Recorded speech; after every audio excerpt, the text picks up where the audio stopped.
Hi, I'm recording this on Sunday, December 3rd, and it seems like we're at a kind of critical turning point or a juncture. Um, the pause and release of hostages and prisoners has ended for the time being, and Israel, having cleared out the northern Gaza Strip, is now going into the southern Gaza Strip. And what that means is that the level of dislocation and death, which has already been extraordinary, will even grow higher. Remember, Israel has already forced everyone from the northern Gaza Strip out of the northern Gaza Strip and largely reduced much of it to rubble. 80% of the people of Gaza are displaced, which is just a staggering number when you think about how shocked the world has been that 25% of the people in Ukraine were displaced from their homes. It's now already at 80%. And now Israel is telling people in parts of the southern Gaza Strip that they have to leave their homes. Many of them are people who only moved there because they were forced out of the northern Gaza Strip. It's provided some kind of map of supposedly safe places, but since October 7th, the evidence has been that there really is no safe place for Palestinians in Gaza. And certainly there's no infrastructure to really support human life in the places that they might go where they have no homes. There's no infrastructure for food. The hospitals are in a circumstance that the head of the WHO said today on Sunday that the condition was unimaginable. So we are witnessing, we're right in the middle of one of, certainly as a proportion, one of the largest acts of slaughter and dislocation as a percentage of the population that we've seen in the 21st century. And the Biden administration has responded to this by changing its rhetoric. So right after Hamas's massacre on October 7th, the Biden administration gave Israel full, complete rhetorical support. Now what we're seeing is that the rhetoric has changed, and the Biden administration is offering a series of kind of warnings. They're saying, don't kill so many civilians. Leave open the possibility of a Palestinian state. Be willing to bring back the Palestinian Authority. Don't expel Palestinians out of Gaza into Egypt. They're saying all these things, and they're clearly showing that there's a difference of opinion between the United States and certainly elements of the Israeli government, if not the entire Israeli government. But there's something, I have to say, somewhat farcical and kabuki-like about this, right?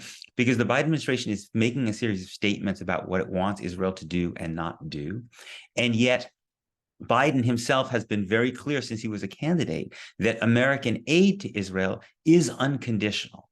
Right? And American diplomatic support at the International Criminal Court at the UN is unconditional. So under those circumstances, when you're saying we really want you to do this, Israel doesn't face that much pressure to do it because there are no consequences if they don't. And this has been the way America has maintained its policy, conducted its policy to Israel, with Israel really since the early 1990s. That was the last time under George H.W. Bush that the U.S. put any actual conditionality on its aid. In that case, it was saying that the U.S. wouldn't give Israel loan guarantees to receive Soviet Jewish immigrants unless it promised to stop settlement growth. But since then, no American president has really done that. So American presidents again and again on issues like settlements have said, we really don't want you to do this.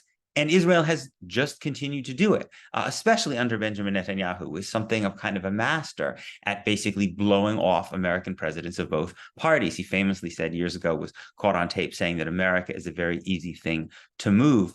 So there's something farcical about the Biden administration saying, our policy is that Israel, we must keep a horizon open for a two-state solution. Our policy is that Israel should not expel people in Gaza to Egypt. Our policy is that Israel must limit humanitarian casualties. That's not really America's policy, right? It would be like me saying, my policy is that I'm going to run the New York Marathon. But if I've never done a lick of running and all I do is sit on my couch eating chocolate cake, that's not actually my policy, right? There's something called revealed preference. Revealed preference is not what you say, but what you do. And the Biden administration's revealed preference is Israel can do whatever it wants without consequence. And it's funny because there's a group of people in Washington, kind of foreign policy types, who are very often very concerned about American credibility, meaning that America should never say it's going to do something that it doesn't follow through on.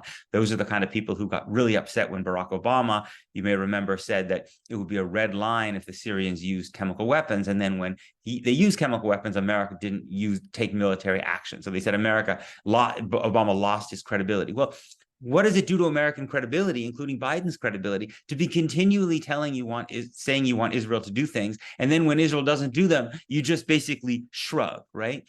This is what I mean by, I think that we are really at a critical juncture, not just a critical juncture in the number of people in Gaza that are going to be killed and dislocated, but on the question, which is a really overdue debate about the conditioning of U.S. military aid. There are more Democrats now who are talking about this as a policy, and it's really, really urgent that this conversation become front and center. And I would say that anyone who actually wants to claim that they're concerned about civilian casualties, who genuinely says they oppose an act of mass expulsion of Palestinians out of Gaza, who says that they want to keep open the possibility of a two-state solution, if that's even possible at this point, about which I have my doubts, we should say, and people in the media should say, we will not take that position seriously unless you're willing to condition U.S. military aid on some of those things, and not just military aid, but there should also be the framework that dictates how America behaves in international institutions. If you don't say that, then I think people in the media and others need to say very clearly that we should not take the Biden administration at its word when it makes these statements about civilian casualties and the two states and about expulsion. It can't be. You can't take it at their word if they're not willing to back it up in any meaningful way. These are, I would remind people, these are in many cases our weapons that are being used. The United States is not a bystander in this. People in Palestinians know very, very well that many of the bombs and other weapons that are killing them are American weapons, and America has to decide if it wants to give that military aid without making any effort to actually prevent these weapons from being used in these horrifying ways or not. It's a really, really critical juncture. And I think that if the Biden administration does not change its position on conditioning military aid, it and the United States in general will be complicit in something that we're going to be judged very, very harshly for many, many years and even decades to come. Our call this Friday is at noon Eastern time, our normal time for paid subscribers. We're going to be joined by Diana Boutou and Emily Schaefer-Omer-Mann. Diana is a Canadian-Palestinian human rights attorney, former spokesperson for the Palestine Liberation Organization. Emily Schaefer-Mann is an Israeli-Jewish human rights lawyer. They've been having a really interesting conversation about how Jews and Palestinians can work together for mutual liberation in the wake of the horrors that started on October 7th. And I think it's an important conversation, so I hope many of you will join us.